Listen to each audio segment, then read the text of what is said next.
Bienvenidos a lección 3A. Vamos a empezar con las iglesias en Asia, las 7 iglesias. Hoy vamos a estudiar la iglesia de Éfeso. Lección 3A, las cartas a las iglesias. Apocalipsis 2:1 a 3:22. Pero hoy no vamos a cubrir todo esto.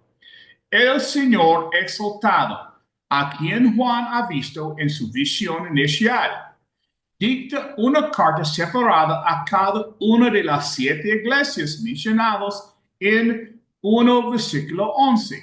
Todo el libro está dirigido colectivamente a estas iglesias, pero en esos capítulos Jesús habla personalmente sobre las necesidades de cada congregación.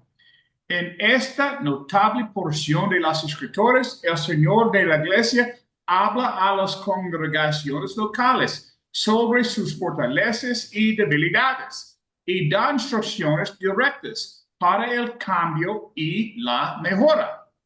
Estas 7 cartas proporcionan excelentes ideas sobre la voluntad de Cristo para su iglesia hoy, especialmente cuando recordamos que las iglesias a las que se dirigieron eran congregaciones reales en 7 ciudades reales de Asia Menor. Si estas 7 cartas no enseñan nada más, enseñan que Cristo se preocupa por la iglesia local, por quiénes somos y qué hacemos. Perdón. Necesitamos urgentemente una apreciación renovada de la congregación local y su lugar en el plan de Dios. La iglesia es un grupo de personas de Dios en una localidad específica. La obra de Dios es llevada a cabo por congregaciones individuales del pueblo del Señor que se ven a sí mismas como enlistadas en su servicio. No hay actividad en la tierra más importante que la vida de la iglesia. Cristo escribe a la iglesia. ¿Sobre qué escribe? ¿Cuáles son sus preocupaciones específicas por la iglesia? Al examinar las 7 cartas, encontramos que Cristo expresa preocupación por cada una de las siguientes. La carta a la iglesia en Éfeso, Apocalipsis 2:1 a 17. Chacón, tú puedes leer, por favor, Apocalipsis 1 a 17 para mí, por favor. Amén. Escribe al ángel de la iglesia en Éfeso, el que tiene las 7 estrellas en su diestra, el que anda en medio de los 7 candeleros de oro, dice esto: yo conozco tus obras y tu arduo trabajo y paciencia, y que no puedes soportar a los malos, y has probado a los que se dicen ser apóstoles y no lo son, y los has hallado mentirosos. Y has sufrido y has tenido paciencia y has trabajado arduamente por amor de mi nombre y no has desmayado. Pero tengo contra ti que has dejado tu primer amor. Recuerda, por tanto, de dónde has caído y arrepiéntete y haz las primeras obras. Pues si no, vendré pronto a ti y quitaré tu candelero de su lugar si no te hubieses arrepentido. Pero tienes esto, que aborreces las obras de los nicolaítas, los cuales yo también aborrezco.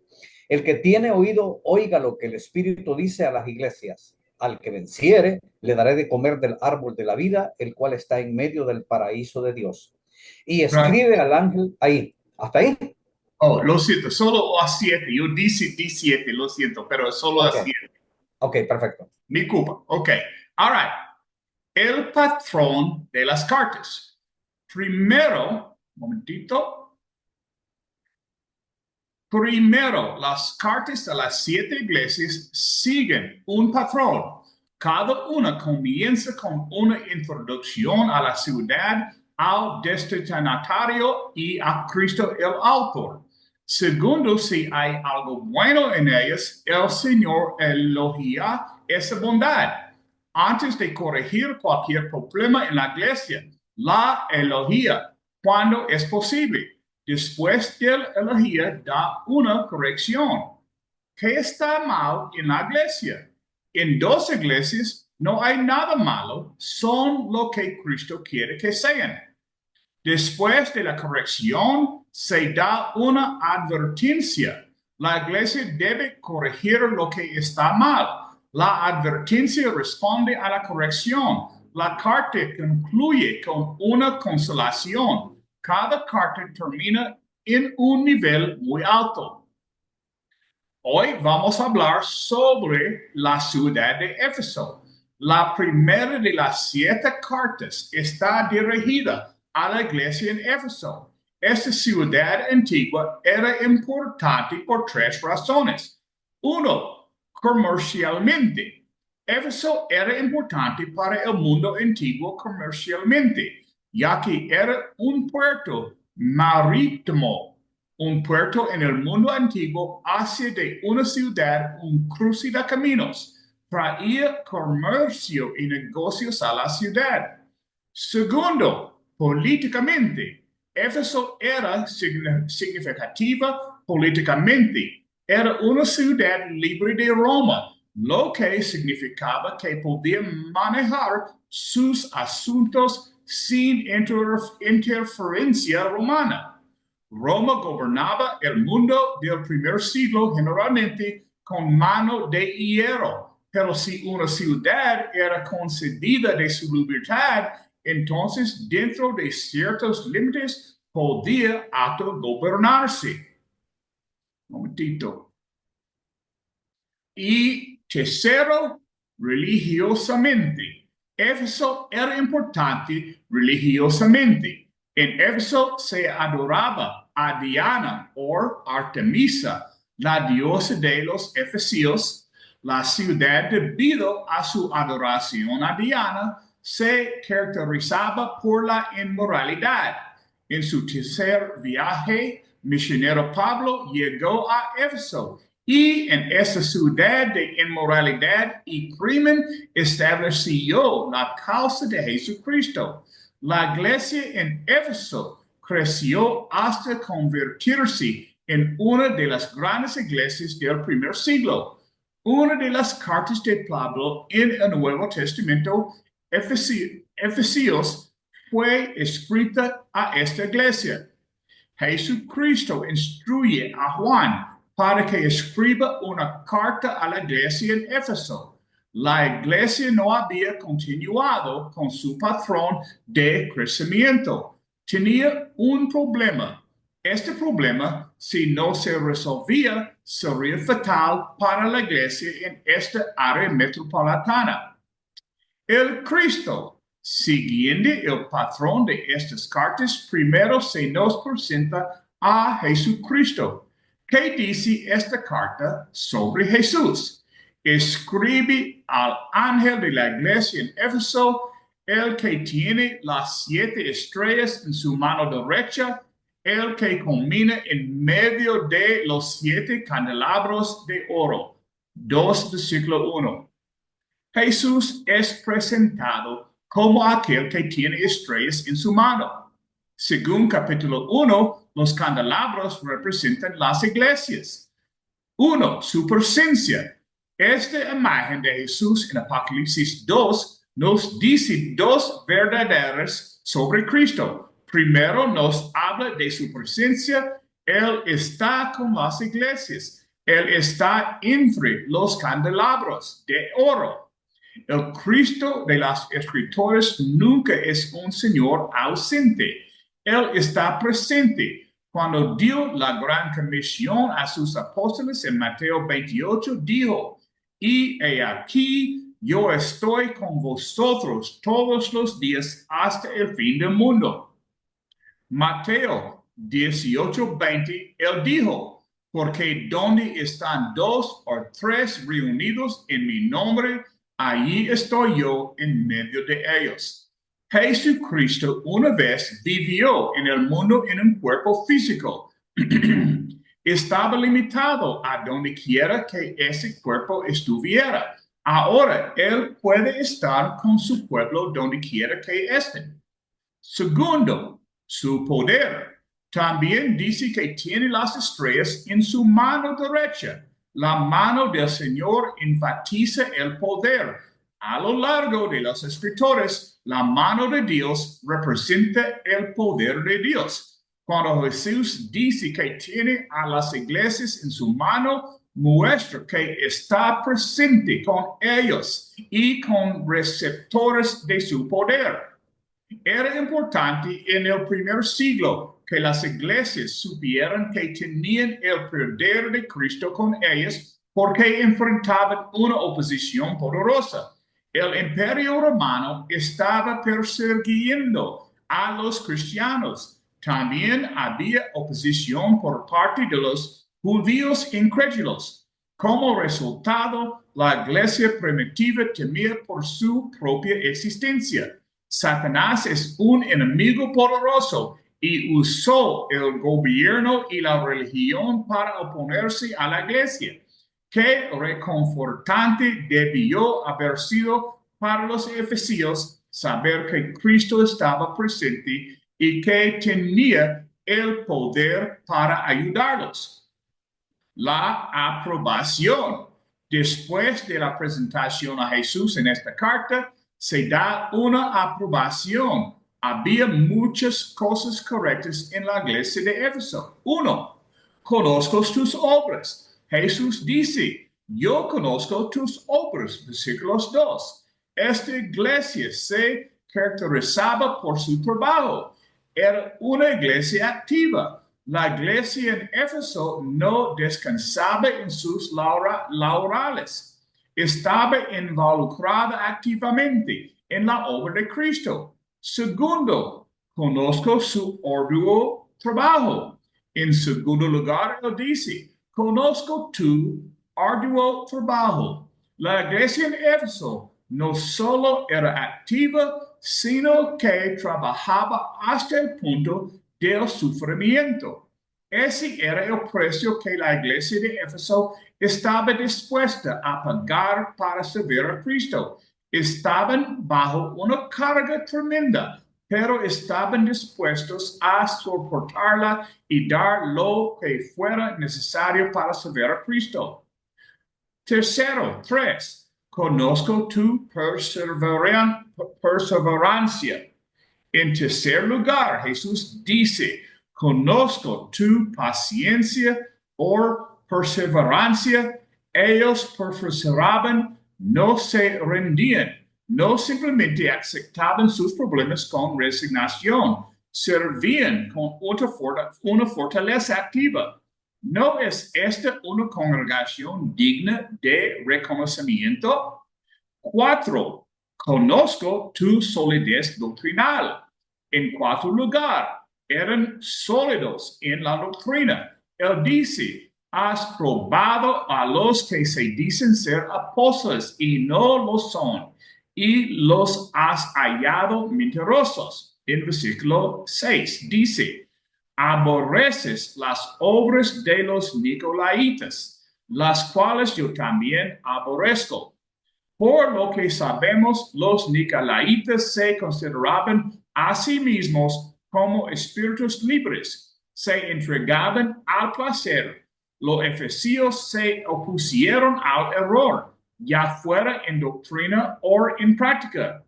5. Conozco tu pureza. El quinto lugar, Jesús dice que eran puros en su vida. Has perseverado y has sufrido por mi nombre y no has desmayado. Se mantenían firmes en su pureza de vida. Si tuvieras que hacer una lista de cualidades positivas para la iglesia, ¿cómo podrías mejorar esta lista? Aquí hay una iglesia que era activa, comprometida, firme en la enseñanza y pura en su vida. Entonces tenemos la crítica. Pero algo estaba mal en esta iglesia. Jesús dice, pero tengo contra ti. ¿Qué era? no era que hubieran dejado de trabajar, no era que no estuvieran soportando la presión, no era que fueran doctrinalmente débiles o impuros en su vida. Él dice, pero tengo contra ti que has dejado tu primer amor. Versículo 4. Literalmente, habían dejado el amor de compromiso inicial. 1. Primer amor definido. Esta frase habla del amor que un hombre tiene por una mujer, del amor que un esposo tiene por su esposa el día de su boda. Los efesios habían dejado su primer amor. Segundo, primer amor descrito. ¿Cuáles son características del primer amor? 1. Enfoque único.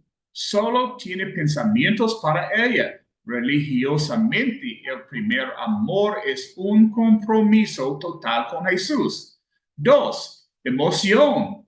Su corazón se acelera al pensar en ella. Religiosamente, uno está emocionado por la fe en Cristo. 3. Desinterés. Quiere agradar al objeto de su amor. Cuando una iglesia pierde su primer amor, busca agradarse a sí misma en lugar de a Cristo. 4. Entrega total. Él le da regalos y no puede hacer lo suficiente por ella. Religiosamente somos generosos con nuestros tiempos, talento y recursos para la causa de Cristo. 5. Motivo puro. Ama porque ama. Amamos a Cristo porque Él nos amó primero. 6. Presencia. Cerca del objeto de su amor religiosamente. Deseamos vivir en la presencia de Cristo y reunirnos con los santos de adoración. 7. Comunicación. La llama, le escribe, le habla.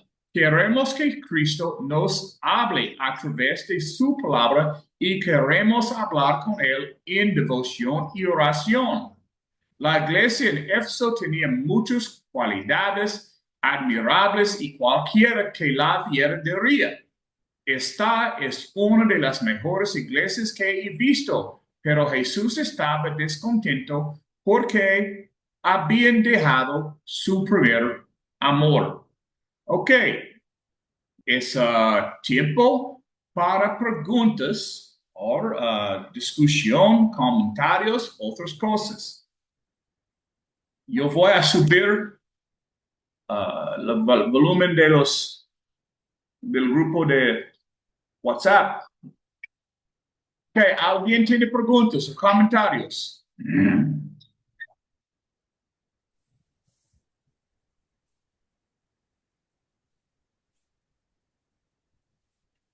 ¿No? Ok, yo tengo preguntas. Una pregunta. ¿Estás listo, Rolando?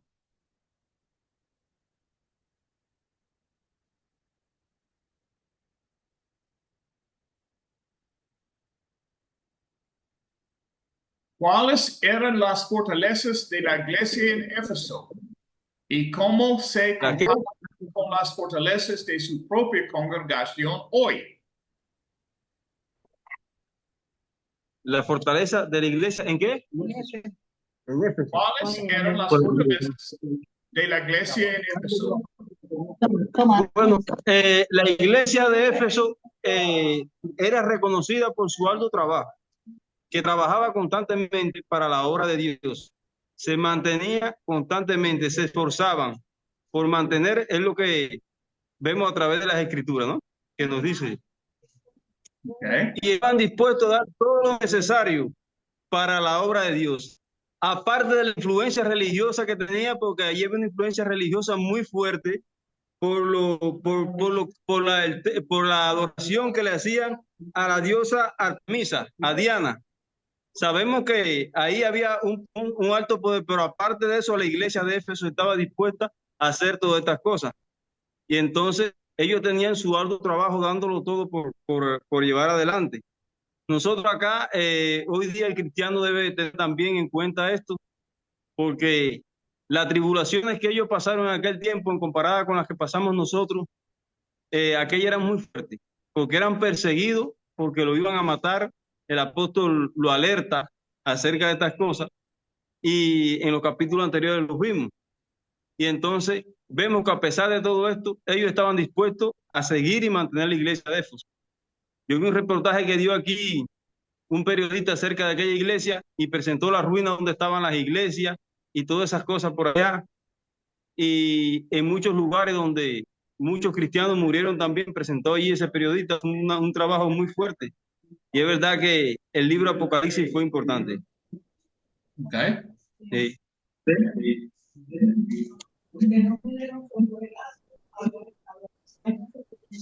¿Alguien más? ¿Alguien más quiere opinar? Dios bendiga, hermano. Hola, bendiga. Ahí usted.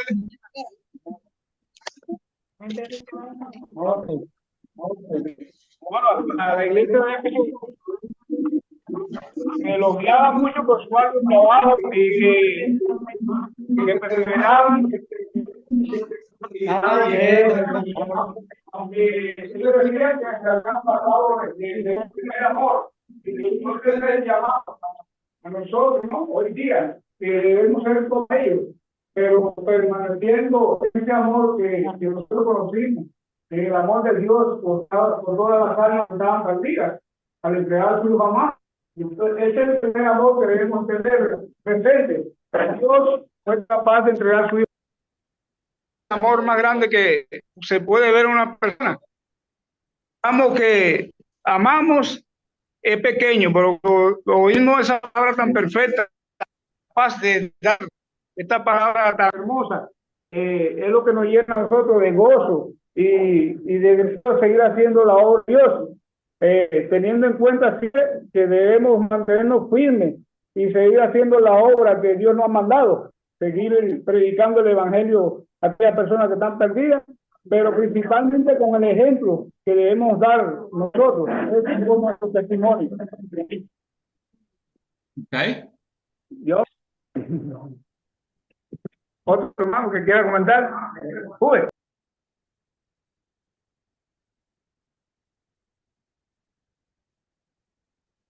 Tu micrófono se irá. Ya. Bien, hermano Rodri, Dios lo bendiga. Igualmente. Quisiera agregar algo, ¿no? Que como podemos ver aquí en este mensaje que se le da a la iglesia de Éfeso, primeramente se le comienza reconociendo todo el buen trabajo que están haciendo, pero también a su vez se muestra aquí, se reconoce las cosas malas en las cuales estaban ellos insistiendo, y el Espíritu les está alertando para que se alejen de esas cosas, porque esas cosas malas que estaban haciendo ellos tal vez no habían logrado darse cuenta de ello, pero a través del Espíritu Santo el Espíritu les muestra a ellos de que debían tener presente esto, para que así el trabajo que ellos estaban haciendo se perfeccionara más, y así la obra del Señor pudiera avanzar mejor y la iglesia pudiera tener más reconocimiento delante de la sociedad, que es lo que Dios nos está llamando también hoy día. Asimismo también nosotros hoy día, la iglesia puede estar haciendo muchas buenas obras, pero también tenemos que tener en cuenta cuando nos equivocamos, cuando estamos haciendo algo indebido y alguien nos llama y nos dice en qué podemos estar fallando, y debemos estar prestos para también nosotros reconocer cuando estamos fallando y arrepentirnos y poner en práctica las cosas buenas que el Señor quiere que hagamos. Right? ¿Alguien más? Otra pregunta.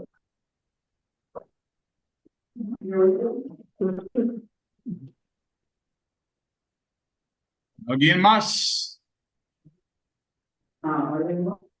Yo tengo otras preguntas. Pues, Otra pregunta, sí.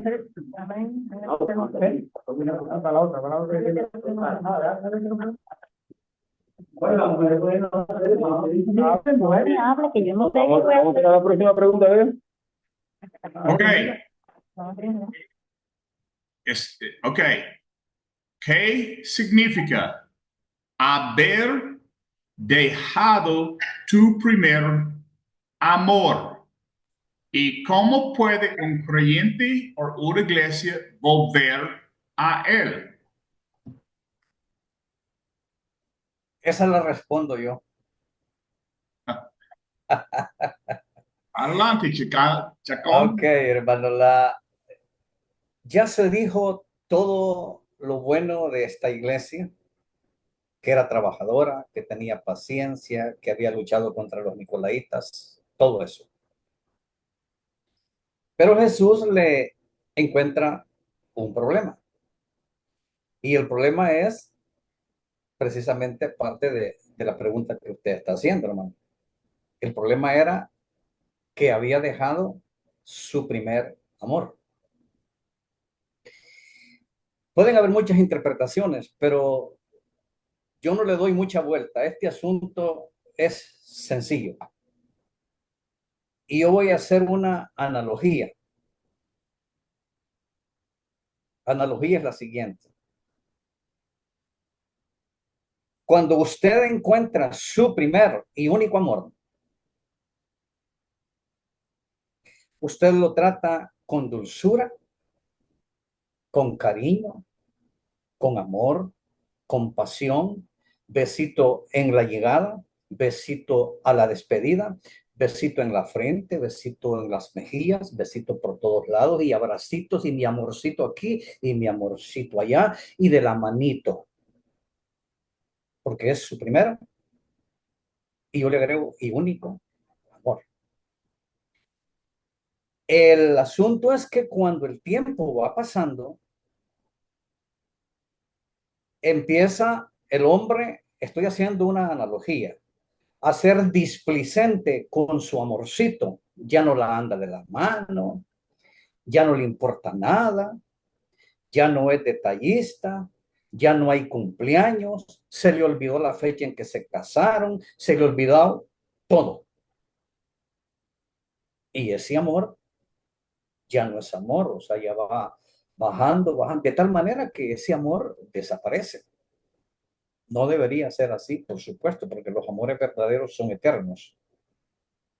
Termino quizás ya con mi analogía, parece que ya hablé mucho. El primer amor de los cristianos, cuando nos bautizamos, somos fogosos. Hablamos de Cristo, salimos a evangelizar y eso nos pasa a todos. Entonces, esta iglesia fue fogosa al principio, pero ya después, a pesar de que tenía sus virtudes, parece que le había pasado lo de los matrimonios, que solo son hermosos, lindos, besito aquí y besito allá, cuando andan de novio y de manito. Cuando ya estás casado, uno va por un lado y la mujer va por el otro. No sé si me di a entender, pero yo así quería contestar esto. Erlich, en su mano. ¿Quieres decir algo? Está bien, Chacón. Ok, hermano, gracias. Hermano, Dios le bendiga. Hermano, Dios me lo bendiga. Voy a bajar la mano para que... Saludo a todos mis hermanos. Quisiera hacer un aporte con respecto a esta última pregunta y gracias al hermano Chacón, que con una ilustración una analogía muy clara, nos invita a recordar que con la pasión que se comienza se debe seguir y Cristo evidentemente espera que así seamos, porque nos llama a su esposa. Y de la misma manera, quiero mencionar otro enfoque que también se le puede dar, no distanciado de este, sino muy cercano a este, y es precisamente que a quien debemos amar por encima de todo, con toda nuestra fuerza y nuestra alma, pues es a Cristo. Y veamos cómo la iglesia de Éfeso se muestra como una iglesia que ya tiene méritos propios. Y nosotros no podemos caer en el error de creernos salvos o completamente dignos delante de Dios solo porque hagamos lo correcto y sabemos que estamos haciendo lo correcto.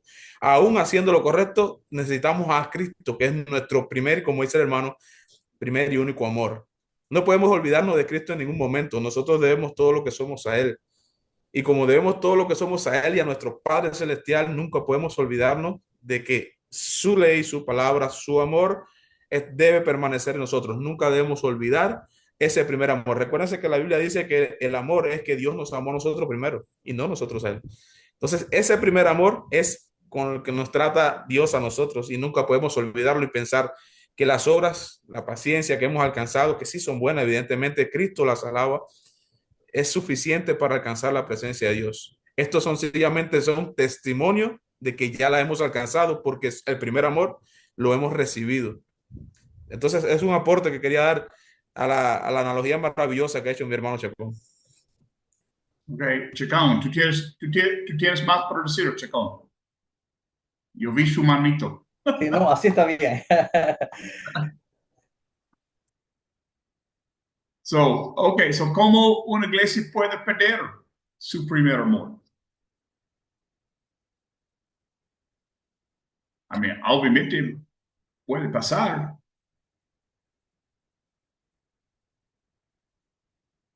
A mí, en mi mente es como, alguna vez vamos a la iglesia, trabajamos en la iglesia, cuando estamos bautizados, estamos llenados y todo, por nuestra vida nueva, pero con tiempo y poco tiempo puede cambiar, que yo estoy trabajando no por amor, pero tal vez en mi mente por obligación, o es porque yo siempre hice esto, si yo voy a continuar.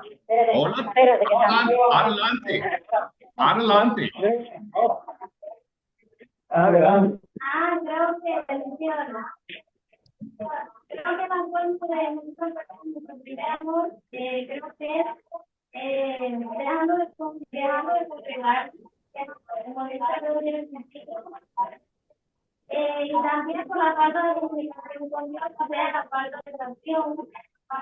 Eso impide que ya no nos acercamos. Pero también damos malas obras, haciendo malas obras. Creo que esas son cosas que nos van a las manos de Dios y nos hacen quedar incomprendidos de ese que por él. Creo que esos son días que los hacen perder lo que de la Dios.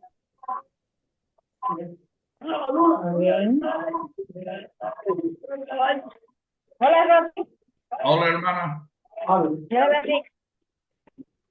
Creo que una de las formas que también perdemos el primer amor es cuando no nos preocupamos por salvar a otros. Cuando un día nosotros fuimos salvos por medio de las palabras, cuando nos predicaron el Evangelio, también debemos de sentir la misma necesidad, el mismo amor por salvar a otros. También por la falta de comunicación unos con otros, la falta de amor entre nosotros como hermanos, también por nuestro testimonio, que a veces no damos buen testimonio delante del mundo, y por nuestro andar cada día. Amén. Arriba, no, que y eso ustedes saben. Vamos, pues bendiga. No dejemos de dejar nuestro primer amor cuando realmente no obedecemos la palabra del Señor. Lo dice en su palabra clara, amemos al prójimo como mismo. Entonces tenemos que amar al prójimo. Entonces, si no amamos al prójimo, dejamos de nuestro primer amor, porque realmente tenemos que ser humildes, tenemos que seguir la pisada de Jesús, que Jesús solamente era amor. Y si no somos amor, no somos nada, estamos muertos por dentro, espiritualmente no crecemos. Entonces, que no tenemos un buen testimonio, no cumplimos lo que dice la palabra, el Evangelio de Dios. Y entonces estamos en la iglesia y prácticamente por gusto, porque no damos fruto, no damos testimonio real en nuestros hogares, en nuestro trabajo, y entonces nos apartamos de la verdad, y entonces realmente nuestro amor se enfría, porque realmente lo que nosotros tenemos que hacer es todos los días predicar el Evangelio, ser todos los días mejor cristiano, mejor persona, y si no hacemos eso, realmente se enfría el amor. Yo lo quería decir. Okay. Déjame decir algo, Rosy. Hola. Bueno, Hola. Bueno, yo creo que también dejar nuestro primer amor es, como así mismo lo dice, cuando uno siente amor por algo o por alguien o por, en este caso, por Cristo, nosotros cuando conocemos a Cristo, cuando lo conocimos por primera vez, le estamos dando a Cristo todo lo de nosotros y queríamos cambiar y cambiar lo malo que éramos según íbamos aprendiendo de las Escrituras. Y siempre queríamos dar lo mejor para la iglesia, para los hermanos, para Él, y lo hacíamos para glorificarlo a Él. Cuando dejamos nuestro primer amor, pues ya eso se convierte en otra cosa. Ya no damos el mismo amor a Cristo. Dejando de hacer todas estas cosas, pues estamos dejando de dar amor. Y es verdad que nos sucede a todos en algún momento determinado de la vida, nos ha sucedido a lo que llevamos tiempo, pero bueno, gracias a Dios que nos perdona y volvemos a rectificar y empezamos a dar el primer amor ese desinteresado, y que lo hacemos precisamente por la salvación y esa paz que a veces nosotros nunca experimentamos en el mundo. Y cuando entramos a Dios, cuando nos convertimos y cuando recibimos su Espíritu, pues la vida se nos vuelve diferente.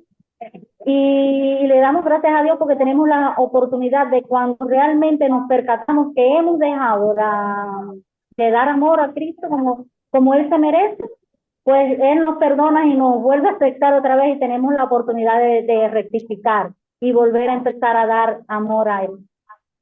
No lo digo. Okay. Déjame algo, hermano Rocky. Esto trae por dónde pensar bastante. Porque, ¿qué sucede? Reconoce el versículo 1 en el 2 y en el 3, hasta incluso en el 3 dice: has sufrido y has tenido paciencia y has trabajado arduamente por amor de mi nombre y no has desmayado. Sí, ha trabajado por el amor del nombre de nuestro Señor Jesús.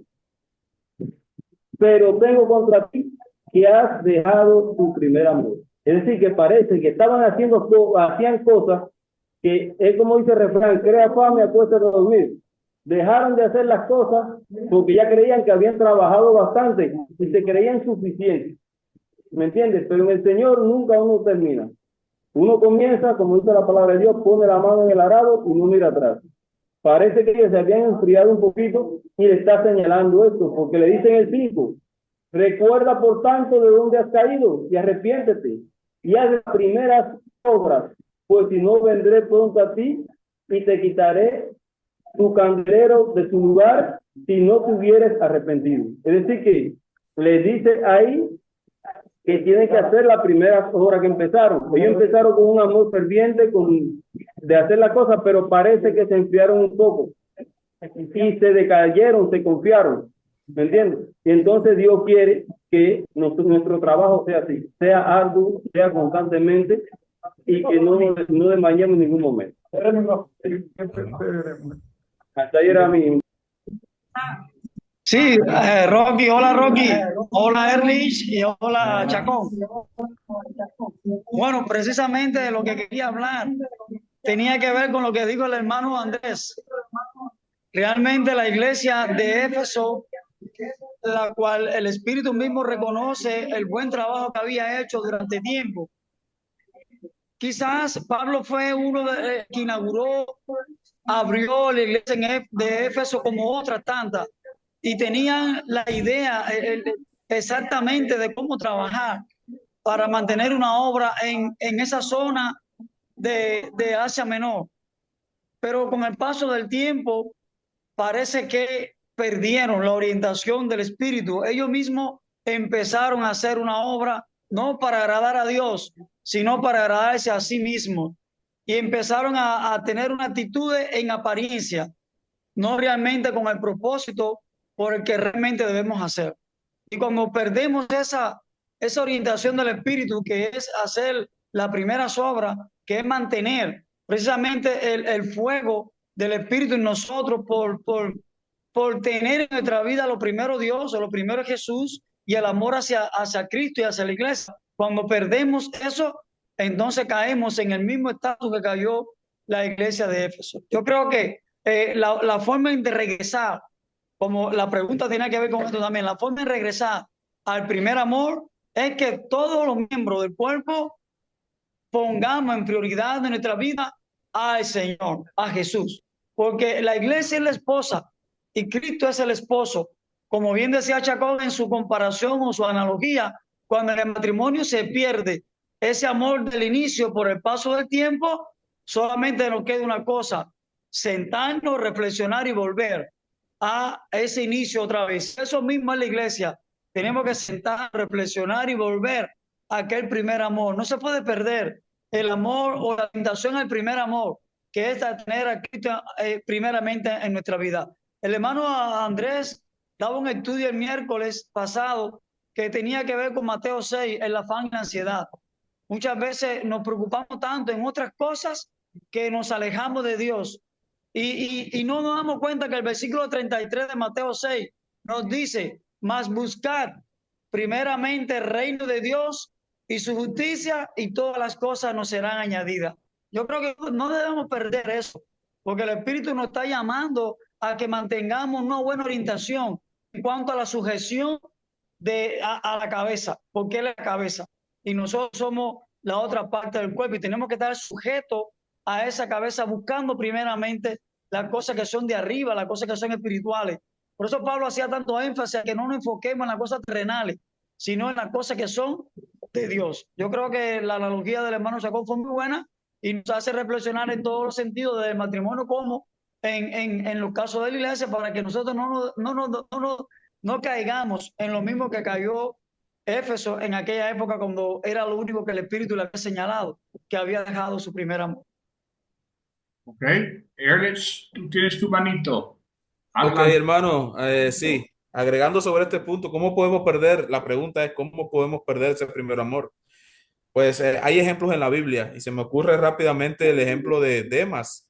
Dejó la obra de Dios, dejó de apoyar a Pablo porque siguió las cosas de este mundo, amando a este mundo. Ese es un ejemplo que nos ilustra un poquito de cómo se puede perder el primer amor. Fíjense que también algo importante, y volviendo a la analogía del hermano Chacón, cuando la vida se vuelve monótona y es repetitivo en lo mismo, también podemos caer en ese punto de que ya no me nace porque no hay nada nuevo. Y eso es una realidad que no podemos negar. Lo mismo sucede con la palabra de Dios. Fíjense para que vean, cuando la iglesia no crece espiritualmente y no se alimenta adecuadamente y va creciendo y pasó de tomar leche a comer ya alimento sólido, a comer vianda, pues también hay una monotonía y dejan el primer amor. En la carta a Hebreos se señala a este punto, que esos hermanos, debiendo ya ser maduros, debiendo ser ya doctores en la gracia de Cristo, tenían necesidad de que se les volviera a enseñar los primeros rudimentos del Evangelio.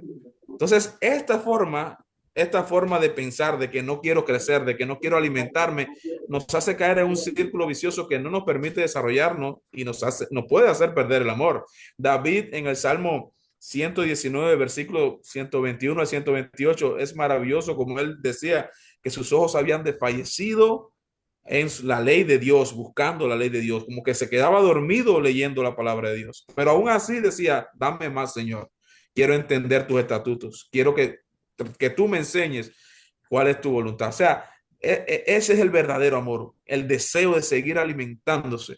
Y cuando nosotros perdemos este deseo y nos conformamos con sencillamente un sermón quizás el domingo y no nos preocupamos por personalmente estudiar la palabra de Dios, ahí no estamos mostrando amor.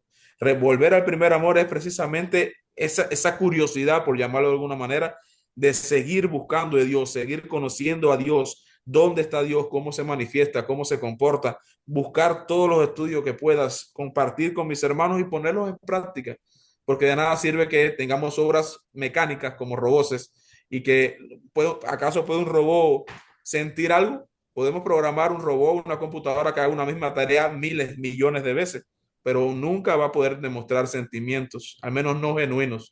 Así no podemos ser nosotros. El primer amor se pierde cuando no estamos enfocados en lo que nos alimenta y en ese primer amor que viene de Dios. Okay. En esta carta hay 3 puntos importantes. 1 es el amor. 2 es arduo trabajo y 3, tú necesitas sana doctrina. Porque estos 3 son tan importantes en una iglesia.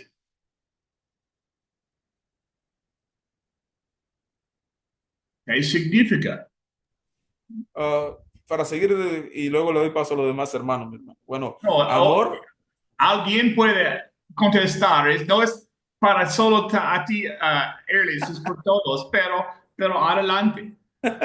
Bueno, amor, sana doctrina, y el tercer punto, mi hermano, ¿me ayuda? ¿Cuál era? Bien, trabajo arduo, Ok, sana está doctrina amor y el y amor. amor. Bueno, el amor, dice la Biblia, Pablo enseñaba en 1 Corintios que ahora permanecen 3 cosas, ¿verdad? La fe, la esperanza y el amor, y el más importante, el más grande, pues es el amor.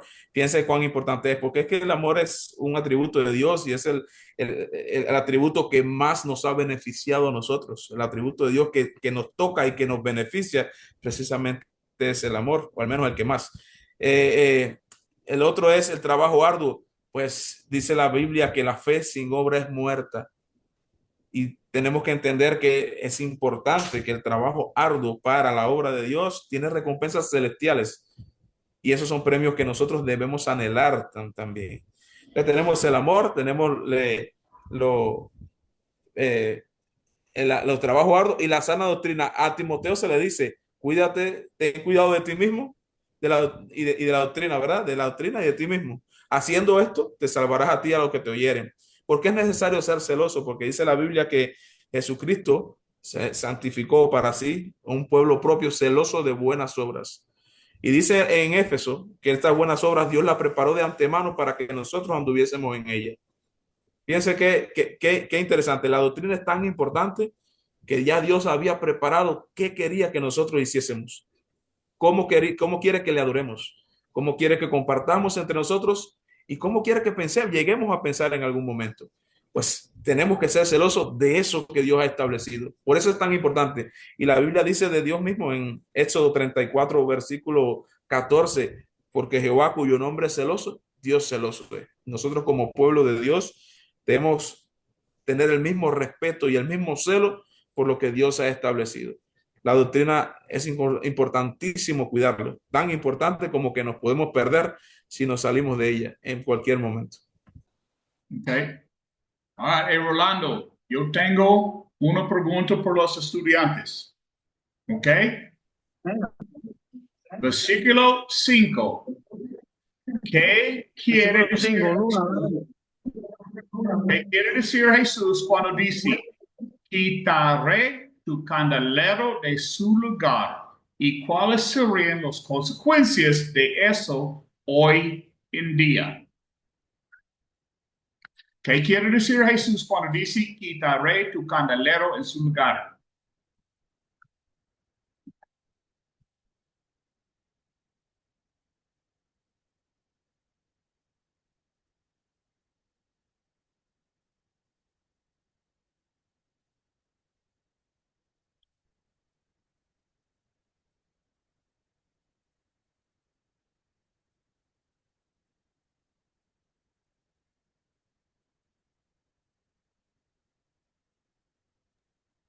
Sí, cómo no.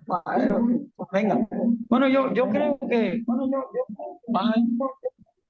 ahí cuando Juan, o sea, el Espíritu Santo que está revelando estas cosas a la iglesia de Éfeso, le dice a la iglesia de Éfeso ya ahí como un llamado, ¿no?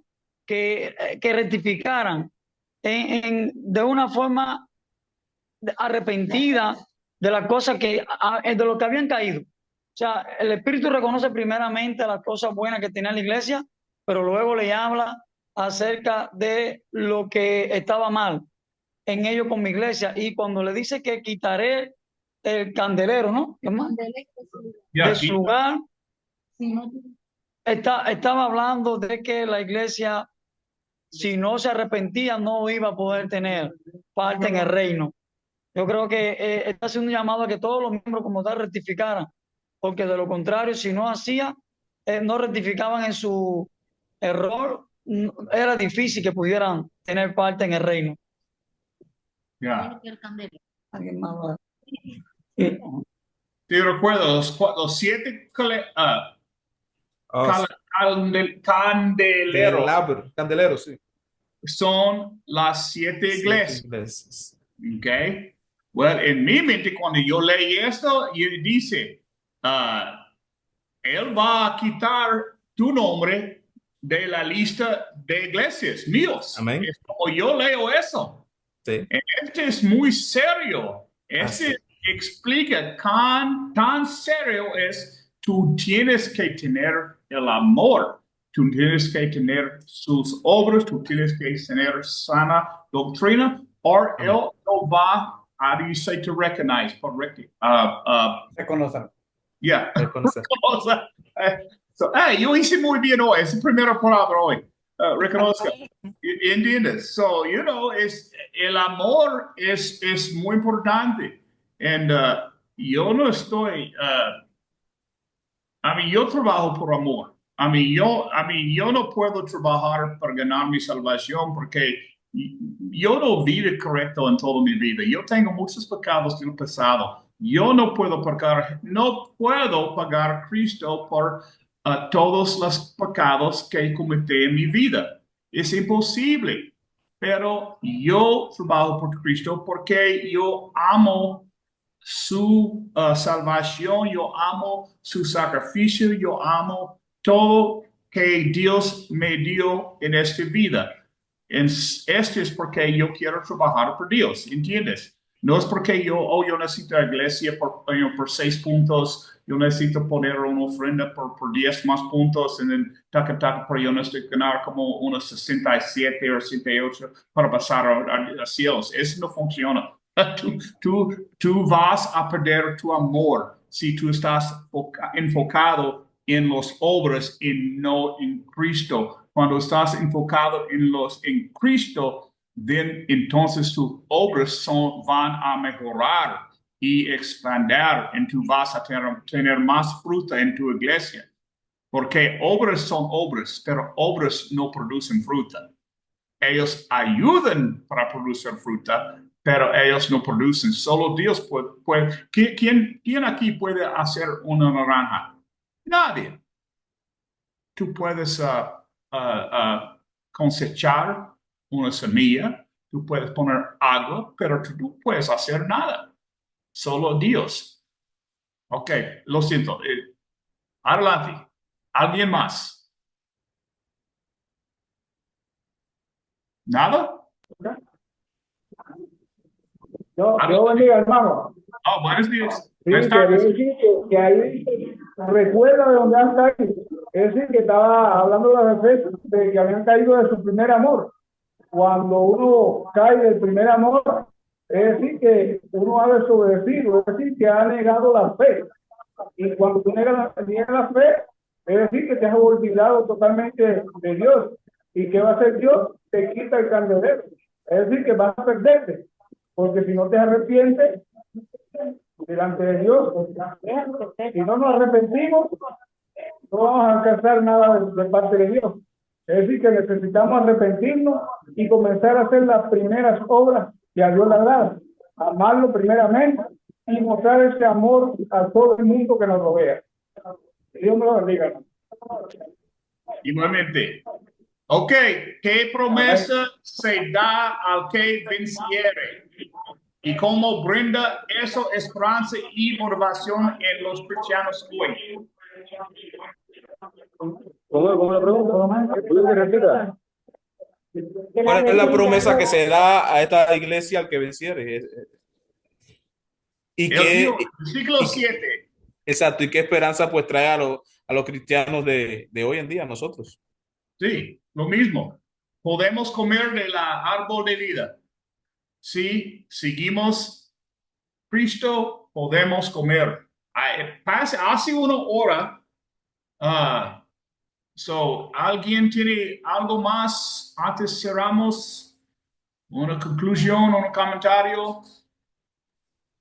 Sobre esta pregunta se va a quedar en el aire. Erlich, venga, te doy el paso. No, la última pregunta, hermano. La última pregunta es, como habíamos dicho en la clase pasada, reafirmando que el objetivo de Apocalipsis no es asustar, no es meter miedo. Al contrario, es transmitir esperanza a los hijos de Dios. Y aquí les vuelve a reafirmar algo maravilloso y utiliza una simbología, una analogía maravillosa. Al que venciere, pues daré de comer al árbol de la vida, el cual está en el medio del paraíso de Dios. Recordemos que en Génesis, cuando se desobedece el hombre, Adán y Eva en este caso, pues Dios dice, ahora apartémoslo, saquémoslo de aquí para que no extiendan su mano y coman también del árbol de la vida y sean, pues vivan para siempre, sean inmortales. Pues ahora la promesa es al revés. Tienen acceso a ese árbol de la vida, solamente tienen que cuidar, no volverlo a perder como lo perdieron Adán y Eva. Nosotros sabemos que ese árbol de vida, pues sabemos quién es. Jesucristo no refiriéndose a un árbol, aunque sí se refirió a que él es, él es la vid verdadera, pero Jesucristo se refirió a él como el pan de vida y que comiere de él no tendrá hambre jamás, porque va a tener vida eterna. El libro de Apocalipsis y con esta primera carta, mi hermano, es maravillosa, tiene enseñanzas increíbles que nosotros debemos seguir estudiando y en este caso nos recuerda cómo las obras sin Cristo no son nada. Tenemos que tener a nuestro primer amor, a nuestro Señor, ese deseo ardiente de seguir buscando de Dios, de seguir en los pasos de nuestro Señor Jesucristo para alcanzar esta victoria de la que está hablando Apocalipsis en este momento, en este último versículo de la carta a la iglesia de Éfeso. Y dice como dice, el que tiene oído que oiga, o sea, es un mensaje abierto, se lo están mandando a esa iglesia, pero sepa todo el mundo que todo el que cumpla con estas cosas puede también comer. Y la esperanza que yo tengo es esa, que como esa promesa se expande y se abre a todo el mundo, cuando dice el que tiene oído, que oiga para todo el mundo, va a recibir esto también, pues llega a nosotros la misma promesa, la posibilidad de comer de ese árbol de vida eterna que le fue negado por un momento a la humanidad con la desobediencia, pero con la obediencia se nos vuelve, y a través del Señor Jesucristo, por supuesto, se nos vuelve a dar la posibilidad de tener ese árbol de vida eterna. Ok, Rolando, ¿tú tienes algo para decir? Sí, sí, Rocky, cómo no. Ahí está explicándonos también que si la iglesia, después de haber sido amonestada por el Espíritu, rectifica y vuelve a Dios, podrá participar del árbol de la vida. Es un señalamiento a todos nosotros. Nosotros podemos fallar en algún momento de la vida, pero Jesús nos da la oportunidad de arrepentirnos, de rectificar, de volvernos a Él y permanecer a Él. Que hagamos oídos a la Escritura, no oídos sordos, sino tengamos oídos abiertos, porque todo señalamiento que se haga por el Espíritu es para que todos nosotros volvamos a Cristo. Yo creo que ningún señalamiento del Espíritu es para alejarnos de Dios, sino para acercarnos a Él. Por eso que aquí el Espíritu en esta parte a la iglesia, la primera iglesia que le manda la carta, le dice que el que tenga oído por oír, oiga, porque el señalamiento que se le hace a ella es para que volviera a su primer amor. Y es lo mismo que tenemos que hacer nosotros. Cuando se nos señala cualquier cosa que pudiéramos tener mal, debemos de rectificar y volver. Y no solamente lo digo por el hombre o por la mujer, o por uno u otro, lo digo por todos. Todos tenemos que tener oído abierto para volvernos a Dios y que cuando estemos en la presencia de Dios, Él nos diga a nosotros, en lo poco fuiste fiel, en lo mucho te pondré. Entre en el gozo de tu Señor. Gracias, hermano. Gracias a ti. Chacón, ¿algo? ¿O estás bien? No, ya está bien, hermano, es suficiente, es hermosísimo lo que hemos escuchado ahora. Okay. Hey, Chacón, ¿tú puedes orar? Puedo hacer. Para cerrar la acción. Gracias. Oremos. Damos gracias, buen Dios, por tu palabra, por tus bendiciones, por el predicador que nos enseñó ahora, por todos los hermanos que estuvimos escuchando, por los que verán un día de estos este mismo estudio en las redes, porque tú, Señor, en tu misericordia eres grande. Ahora te agradecemos por haber estado unidos, por haber aprendido y más que aprender, por llevarlo, Señor, a la práctica.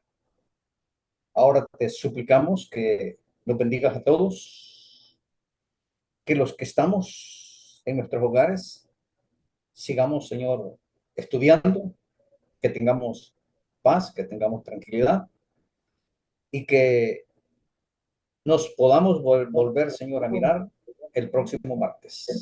Oramos en Cristo Jesús. Amén. Amén. Gracias.